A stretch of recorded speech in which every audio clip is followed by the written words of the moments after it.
In this video, I'll be showing you step by step how to create a track inside of MuBird AI. It is super easy to do. So the first thing you need to do is open up MuBird AI like you usually would. Then from here you need to go over to generate tracks over here, and down here you can enter a prompt or upload an image to create this track. So let's do that. We want to create some trap music, some hip hop. We need it to be hype, drum machine, 4x4, and let's choose 140 beats per minute.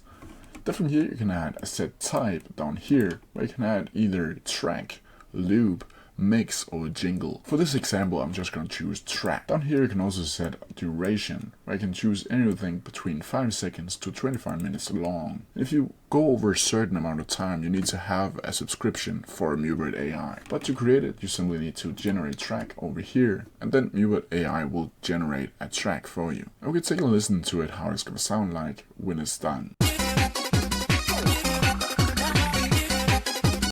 That did not sound trap music at all. If you're not satisfied, you can go up to the prompts again and change some of the prompts to something that will fit a little bit better to what you're desired, and try generating again. But that's how you do it. If you have any questions about it, please leave them down in the comment section below, and I'll try my best to answer them as quickly as possible. See ya!